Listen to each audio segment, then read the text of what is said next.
오늘의 주요 뉴스입니다. 남구 갑선거구가 4.11 총선의 최대 격전지로 부상하고 있습니다. 음주운전을 하다 신호대기 중에 그대로 잠이 드는 아찔한 사고가 잇따르고 있습니다. 혁신도시 건설 현장에 이어 옥동 농소 간 도로 현장에서도 절개지 붕괴 사고가 잇따라 공사 차질이 우려됩니다. 시외버스터미널 화물보관소가 보관료를 별도로 받는 횡포를 부리고 있지만 단속은 이루어지지 않고 있습니다. 여러분 안녕하십니까? 12월 23일 금요일 UBC 아침 뉴스입니다. 울산 지방은 오늘 맑고 추운 날씨가 이어지겠습니다. 아침 최저 기온은 영하 6.2도까지 떨어졌고 낮 최고 기온도 4도에 그쳐 하루 종일 강추위가 이어지겠습니다. 건조경보가 내려진 가운데 당분간 비 소식 없는 건조한 날씨가 이어질 것으로 예상됩니다. 내일도 맑겠고 아침 최저 영하 4도, 낮 최고 3도로 오늘과 비슷하겠습니다. 요즘 연말이라서 경찰에 계속된 음주 단속에도 음주운전 좀처럼 줄지 않고 있는데요. 이런 운전자도 있습니다. 보도에 김규태 기자입니다. 소방관과 경찰이 도로 한가운데 멈춰선 승용차를 흔듭니다. 한참을 흔들어 보지만 운전자는 꼼짝도 하지 않습니다. 잠시 뒤 만취한 운전자가 가속 페달을 밟으면서 경찰차를 들이받았지만 바퀴는 계속 돌고 있습니다. 시동이 켜져 있었고 기아가 드라이브에 놔져 있어가지고 혹시 음주운전자가 경찰에 깨우면은 앞으로 나갈 것 같아서 앞에 순찰차를 막고 있었습니다. 경찰은 김 씨의 혈중 알코올 농도가 0.136%에 만취 상태였다고 밝혔습니다. 김 씨는 이미 2차례나 음주운전을 하다 적발돼 면허가 취소된 상태에서 또다시 만취 운전을 한 것으로 드러났습니다. 앞서 지난 8월에는 만취한 20대 운전자가 출근 시간인 오전 8시 30분 8차선 대로에서 운전하다 잠들어 30분 넘게 교통혼잡을 빚기도 했습니다. 운전 중 잠을 잘 정도로 만취한 운전자들의 어처구니 없는 행동이 잇따르고 있습니다. UBC 뉴스 김규태입니다. 시외버스 화물 보관소가 보관료를 별도로 받는다는 UBC 보도에 따라서 남구청이 조사를 벌였지만 처벌은 없었습니다. 단속 근거가 없다는 게 그 이유인데 버스를 이용한 화물 배송 영업 자체가 불법이었습니다. 윤경재 기자가 취재했습니다. 시외버스터미널 화물보관소가 이용자에게 배송료의 보관료까지 받는다는 보도가 나간 지 한 달여가 지났습니다. 하지만 여전히 화물보관소에는 화물들이 가득 쌓여 있고 이용자도 많습니다.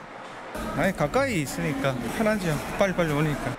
UBC 보도 직후 곧바로 대대적인 행정조사에 들어갔던 남구청은 자유업이라 제재 근거가 없다며 아무런 처벌도 하지 않았습니다.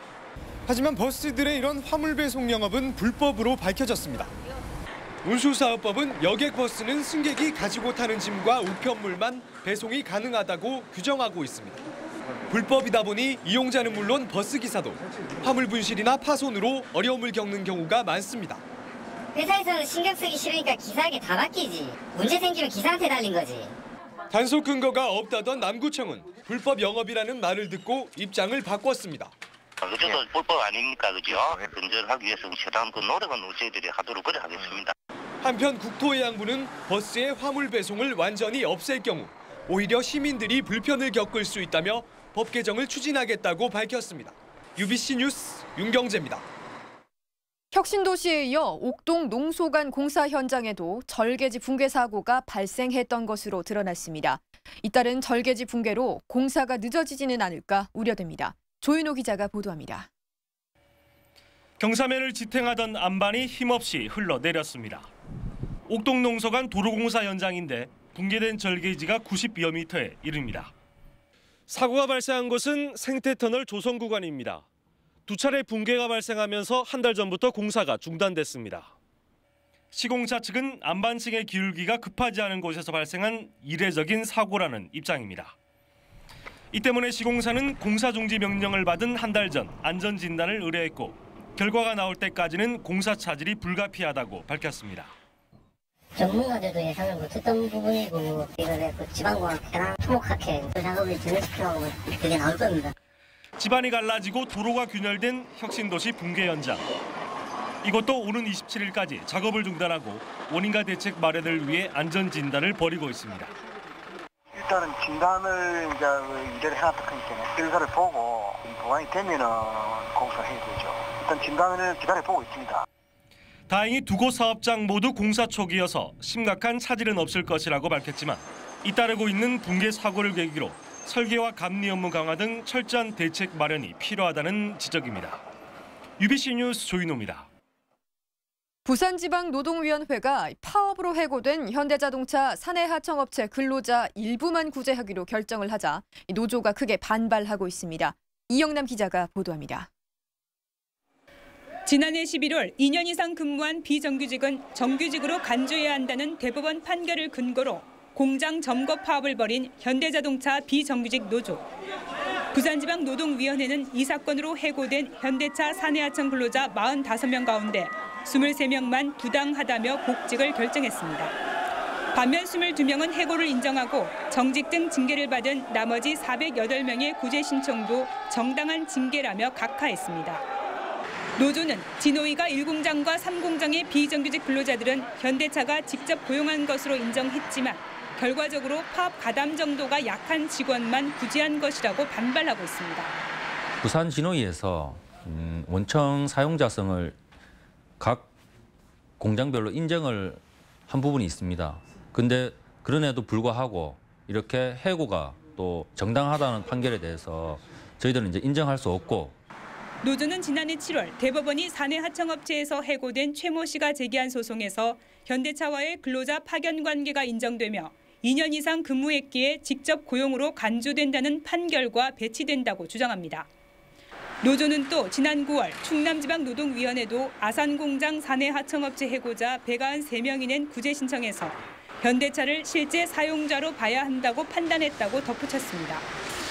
따라서 노동계는 중앙노동위원회 제소와 함께 울산과 전주, 아산공장 비정규직 지회가 공동 대응에 나서기로 했습니다. UBC 뉴스 이영남입니다. 남구 갑선거구가 4.11 총선의 최대 격전지로 부상하고 있습니다. 한나라당 삼선 의원이 버티고 있지만 당내 도전은 물론이고 북구의 조승수 의원도 출마를 검토 중인 것으로 알려졌습니다. 보도에 선우석 기자입니다. 한나라당 좌장인 최병국 의원이 버티고 있는 남구갑. 12.6 시험 보궐선거를 통해 장악력이 떨어졌다는 분석이 나오면서 당내 경합이 치열합니다. 김원덕, 이채익 씨가 이미 예비후보 등록을 통해 도전장을 내민 데 이어 선거사무소 개소식과 출판 기념회 등을 통해 본격적인 선거운동에 나섰습니다. 또 40대 역동성과 섬세함을 내세운 서정희 씨도 후보 등록과 함께 출사표를 던졌습니다. 지난 총선에 출사표를 던졌던 김성환 변호사도 참보수 회복을 기치로 출마 선언을 할 것으로 알려졌습니다. 야당에서 민주통합당의 심규명 씨가 먼저 출사표를 던졌으며 윤인섭 변호사도 친노 진영이 재기에 나섬에 따라 출마를 저울질하고 있습니다. 특히 통합진보당 조성수 의원이 북구를 떠나 남구갑으로 지역구를 옮기는 방안을 적극 검토 중인 것으로 알려졌습니다. 진보의 외연 확대를 위해 북구를 김창현 공동대표에게 양보하고 남구갑에서 정면 승부하겠다는 것입니다. 여권 후보의 난립과 강력한 야권 후보의 등장으로 인해서 남구갑 지역은 최대의 격전지가 될 전망입니다. UBC 뉴스 선우석입니다. 나눔은 돈을 기부하는 것뿐 아니라 자원봉사나 재능기부까지 그 영역이 갈수록 다양화되고 있습니다. 최근에는 학생들을 상대로 한 교육 기부가 기업 문화로 확산되고 있습니다. 김진구 기자입니다. 원자력 발전소에 특별한 손님들이 찾았습니다. 복잡한 단계를 거쳐 전력이 생산되는 과정을 살펴보고 전문가 설명을 통해 에너지 산업의 이해를 높입니다. 이처럼 기업이나 사회단체가 갖고 있는 시설과 기능을 학생들에게 나눠주는 교육 기부가 갈수록 확산되고 있습니다. 학교 시설을 고쳐주거나 교육 기자재나 콘텐츠 제공까지 그 형태도 다양합니다. 창의적 체험 활동을 하려고 하면은 학교에서 그 배운 지식을 실천하고 또 나누고 봉사하는 기회를 가지기 위해서는 학교에서 교육의 장이 더 넓혀져야 된다고 생각을 합니다. 이 같은 교육 기부로 교육 환경이 개선되는가 하면 학생들은 교실에서 배우지 못하는 생생한 체험 교육을 생산 현장에서 받을 수 있습니다. 기업들도 큰 비용을 들이지 않고 있는 시설과 자원을 이용해 꿈나무 교육에 기여할 수 있기에 더 큰 보람을 느낍니다. 울산 지역 사회에 나름대로 공헌하기 위한 책임이 있다고 봅니다. 그래서 현재는 교육이 정부 교육기관만 책임을 져야 되는 시대가 아니고 기업에서도 교육에 동참할 시대로 판단하고 있습니다. 울산에서는 대학과 병원, 기업 등 30여 곳이 교육 기부에 참여했습니다. 창의적인 체험 교육이 중요한 입학 사정 자료로 활용되면서 교육 기부는 학생들의 진로 교육에도 큰 도움이 될 전망입니다. UBC 뉴스 김진구입니다. 울산 지역의 교육 공무원들이 규정을 어겨가며 관광을 다녀온 사실이 시교육청 감사 결과 드러났습니다. 시교육청에 따르면 강남교육청 직원들은 지난해 12월 여비 규정을 어기고 1,100만 원을 들여 계획에도 없던 제주도 워크숍을 실시했습니다. 또 일선 교사 5명은 KTX 할인권을 가족과 지인들에게 빌려주었다 적발됐고 또 다른 교사는 시간 외 수당을 이중 수령하다 덜미를 잡혔습니다. 지난해 울산 지역의 평균 급여가 전국에서 가장 많은 것으로 나타났습니다. 국세청에 따르면 울산 지역 근로자의 평균 급여는 3,400만 원으로 가장 많았고 서울 3,000만 원, 경기 2,600만 원 등의 순을 보였습니다. 평균 급여가 가장 적은 지역은 제주와 인천으로 2,200만 원에 그쳤습니다. 울산시는 내년부터 스마트폰을 이용해 실시간으로 세금 체납 차량을 단속할 예정입니다.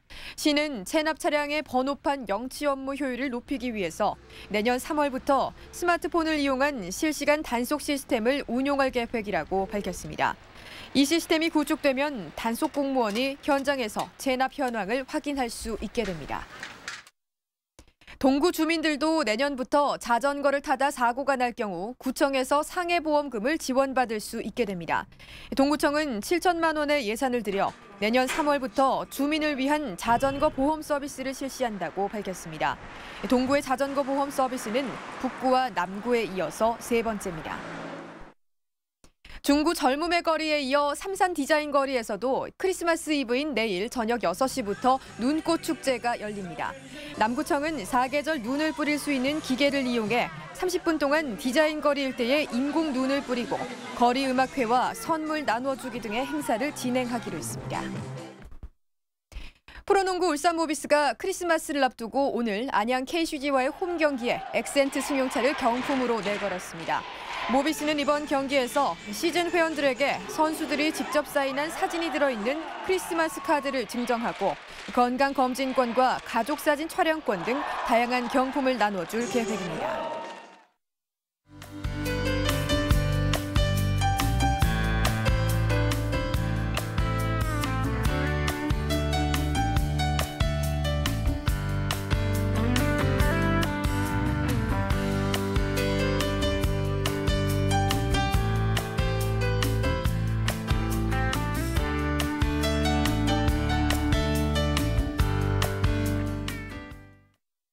네, 이상으로 UBC 아침 뉴스를 마칩니다. 고맙습니다.